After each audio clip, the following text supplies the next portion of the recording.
Assalamualaikum warahmatullahi wabarakatuh. Saya Povi dengan NIM 1925004 dengan prodi S1 Kebidanan Reguler Fakultas Keperawatan dan Kebidanan. Di sini saya akan menjelaskan sedikit apa itu biokimia dalam kebidanan. Biokimia dalam kebidanan. A. Hormon.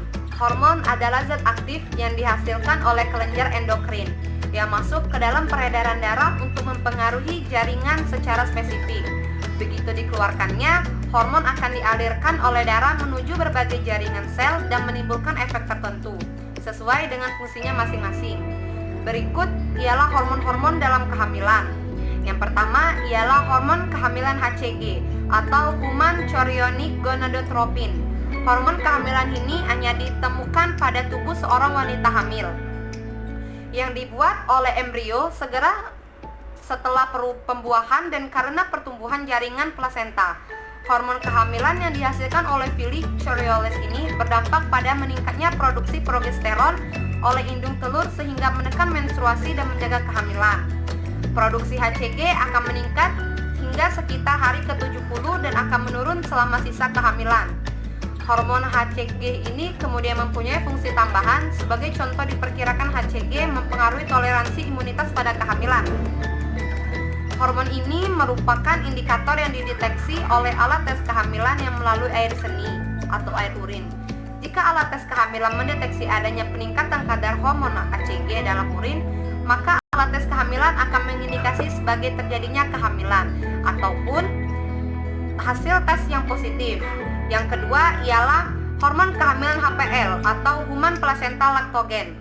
Adalah hormon yang dihasilkan oleh plasenta, merupakan hormon protein yang merangsang pertumbuhan dan menyebabkan perubahan dalam metabolisme karbohidrat dan lemak.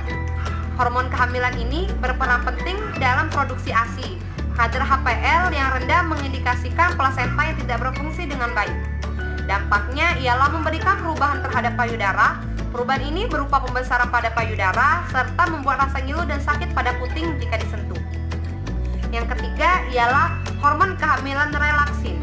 Hormon kehamilan yang dihasilkan oleh korpus luteum dan plasenta melembutkan leher rahim dan merelaksasikan sendi panggul. Dampaknya ialah menimbulkan pada ligamen dan sendi. Dan yang keempat ialah hormon kehamilan estrogen. Dihasilkan oleh ovarium dan mempengaruhi pertumbuhan endometrium rahim. Perubahan-perubahannya ialah histologi pada vagina, mempengaruhi pertumbuhan saluran kelenjar mamae sewaktu menyusui, mengontrol pelepasan LH dan FSH, mensentifikasikan otot-otot uterus, mengendorkan serviks vagina, vulva, serta menimbulkan kontraksi pada rahim. Estrogen juga memperkuat dinding rahim untuk mengatasi kontraksi pada persalinan. Hormon ini juga melembutkan jaringan tubuh, sehingga jaringan ikat dan sendi tubuh menjadi lemah sehingga tidak dapat menjaga tubuh dengan kuat. Berperan penting dalam menjaga kesehatan sistem genital, organ reproduksi, dan payudara. Dan dampaknya ialah dapat mengganggu keseimbangan cairan tubuh sehingga terjadi penimbunan cairan yang menyebabkan pembengkakan. Selain itu, dengan peningkatan hormon ini, ibu hamil sering merasa sakit punggung, dapat juga menyebabkan varises. Dan yang kelima ialah hormon kehamilan progesteron. Hormon ini berfungsi untuk membangun lapisan di dinding rahim untuk menjaga plasenta di dalam rahim. Juga dapat berfungsi untuk mencegah gerakan kontraksi atau pengurutan otot-otot rahim, sehingga persalinan dini bisa dihindari. Hormon ini juga membantu menyiapkan payudara untuk menyusui. Dampaknya ialah hormon ini dapat mengembangkan pembuluh darah sehingga menurunkan tekanan darah. Itu penyebab mengapa Anda sering pusing saat hamil. Hormon ini juga membuat sistem pencernaan jadi lambat, perut menjadi kembung atau sembelit. Hormon ini juga mempengaruhi perasaan dan suasana hati ibu, meningkatkan suhu tubuh, meningkatkan pernapasan, mual, dan menurunnya gairah berhubungan intim selama hamil. Yang keenam ialah hormon kehamilan atau MSH atau Melanocyte Stimulating Hormone. Hormon kehamilan ini merangsang terjadinya pigmentasi pada kulit, dan dampaknya ialah menggelapkan warna puting susu dan daerah sekitarnya. Pigmentasi kecoklatan pada wajah, pada bagian dan garis dari pusar di baebe atau linea nigra. Yang selanjutnya B ialah urin atau air kencing merupakan salah satu sisa metabolisme tubuh yang dapat memberikan gambaran keadaan kesehatan tubuh kita. Kandungan urin yang dapat diketahui dengan pemeriksaan kimia antara lain ialah kepekatan. Pekatan urin disebut juga osmolitas atau specific gravity. Dapat dihitung dengan berat jenisnya. Berat jenis adalah perbandingan berat urin dengan air murni dalam volume yang sama. Semakin banyak bahan pada dalam urin, semakin tinggi berat jenis urin. Ketika Anda minum banyak cairan, ginjal akan membuat urin yang encer, sehingga berat jenisnya rendah. Bila Anda tidak minum cukup cairan, ginjal Anda membuat urin yang pekat sehingga berat jenisnya tinggi. Mengetahui kepekatan urin membantu penyedia layanan kesehatan memutuskan apakah sampel urin yang mereka dapatkan adalah yang terbaik untuk mendeteksi zat tertentu. Misalnya, jika mereka mencari jumlah protein yang sangat kecil di urin, sampel urin yang pekat di pagi hari adalah yang terbaik. Yang selanjutnya ialah keasaman. Keasaman ginjal berperan penting dalam menjaga keseimbangan asam-asam basa tubuh. Oleh karena itu, kondisi apapun yang menghasilkan asam atau basa dalam tubuh atau konsumsi makanan yang asam atau basa secara langsung dapat mempengaruhi pH urin. Keasaman diukur dengan pH. Urin bersifat asam pH-nya kurang dari 7. Bersifat basa jika pH-nya lebih dari 7. Urin yang bersifat asam berkaitan dengan resiko penyakit asam urat dan batu ginjal. Sebagian besar penyakit degeneratif berkaitan dengan defisiensi mineral yang menyebabkan cairan tubuh termasuk urin menjadi lebih asam.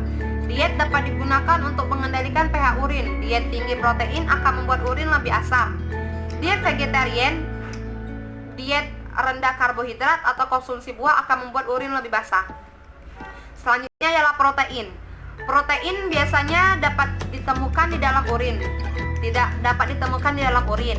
Demam, olahraga keras, kehamilan, dan beberapa penyakit dapat menyebabkan protein berada dalam urin.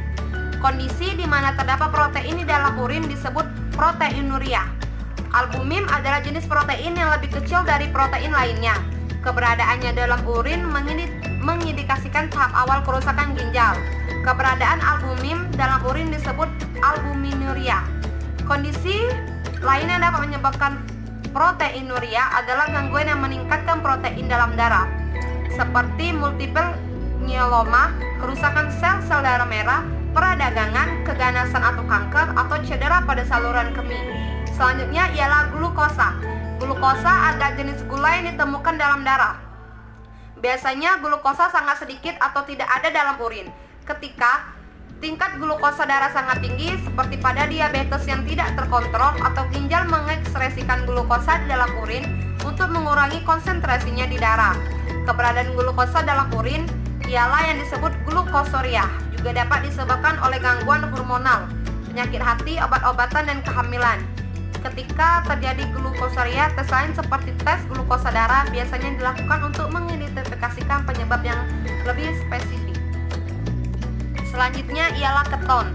Keton, bila karbohidrat tidak tersedia, tubuh memetabolismekan lemak untuk mendapatkan energi yang dibutuhkan. Pemecahan lemak untuk energi yang menghasilkan zat limbah yang disebut keton. Keton biasanya tidak ditemukan dalam urin. Sejumlah besar keton dalam urin dapat menunjukkan kondisi sangat serius yang disebut dengan ketoasidosis diabetik. Diet rendah gula dan karbohidrat, kelaparan atau muntah parah juga dapat menyebabkan keton berada di urin atau ketonuria. Selanjutnya ialah nitrit. Nitrit ialah bakteri yang menyebabkan infeksi saluran kemih atau ISK, membuat enzim yang mengubah nitrat menjadi nitrit dalam urin menunjukkan adanya infeksi saluran kemih atau ISK. Selanjutnya lagi ialah ada esterase-leukosit. Esterase-leukosit adalah enzim yang ditemukan dalam sel-sel darah putih. Kehadiran esterase-leukosit di urin merupakan pertanda peradangan yang umumnya disebabkan oleh infeksi saluran kemih. Dan yang C ialah darah. Darah adalah cairan yang terdapat pada semua makhluk hidup, kecuali tumbuhan. Tingkat tinggi yang berfungsi mengirimkan zat-zat dan oksigen yang dibutuhkan oleh jaringan tubuh. Ialah mengangkut bahan-bahan kimia hasil metabolisme dan juga sebagai pertahanan tubuh terhadap virus atau bakteri. Ya, seterusnya ialah macam-macam sel darah. Ada 3, yaitu 1. Sel darah merah. Sel darah merah ialah eritrosit atau red blood cell. Adalah sel darah yang paling banyak dan fungsinya untuk mengangkut oksigen ke jaringan tubuh. lewat darah. Bagian dari eritrosit terdiri dari hemoglobin, yaitu sebuah biomolekul yang dapat mengikat oksigen. Dan selanjutnya ialah sel darah putih. Sel darah putih atau leukosit atau white blood cell adalah sel yang membentuk komponen darah. Leukosit ini berfungsi untuk membantu tubuh melawan berbagai penyakit infeksi sebagai bagian dari sistem kekebalan tubuh. Dan selanjutnya lagi ialah keping darah.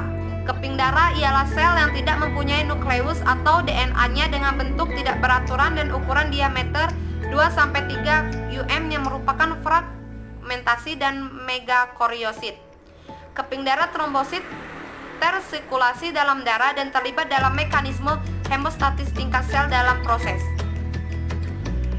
Dan dalam proses itu tersebut terjadinya pembekuan darah dengan membentuk darah beku. Rasio plasma keping darah normal berkisar antara 2000 sampai 3000 keping.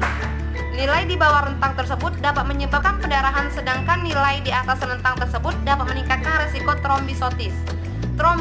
Trombosit memiliki bentuk yang tidak teratur, tidak berwarna, tidak berintih, berukuran sangat kecil, dan eritrosit dan leukosit mudah pecah bila tersentuh benda kasar. Baiklah, mungkin cukup sekian yang dapat saya sampaikan. Mohon maaf jika banyak terjadi kesalahan atau pembelitan kata-kata karena saya masih memang banyak kurangnya, dan kepada Allah saya mohon ampun. Billahil hidayah wal taufiq wal hinayah. Wassalamualaikum warahmatullahi wabarakatuh. Assalamualaikum.